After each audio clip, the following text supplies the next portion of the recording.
Loi 96, changement 2022. Pour les travailleurs. Obligation de l'employeur de respecter le droit des travailleurs d'exercer leurs activités en français. Protection des travailleurs contre les représailles ou l'imposition de sanctions, notamment à la suite de l'exercice de leurs droits linguistiques. Droit des travailleurs à un milieu de travail exempt de discrimination. Interdiction d'exiger la connaissance d'une autre langue que le français pour l'accès à un emploi ou le maintien au poste.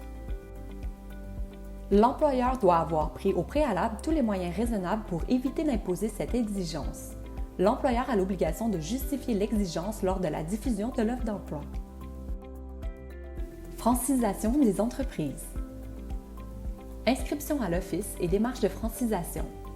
Application aux entreprises de compétences fédérales employant 50 personnes et plus. Transmission de l'analyse de la situation linguistique dans les 3 mois suivant la date de délivrance de l'attestation d'inscription par l'Office. Transmission du programme de francisation dans les 3 mois suivant la date de réception de l'avis de l'Office. Remise d'un rapport sur la mise en œuvre du programme de francisation tous les 12 mois. Possibilité de demander une prolongation du programme de francisation au plus tard 3 mois avant son échéance. Généralisation de l'utilisation du français, notamment par une bonne connaissance du français chez les hauts dirigeants, ainsi que par l'utilisation du français dans les outils de travail de l'entreprise. Comité de francisation, rôle accru du comité et protection contre les représailles.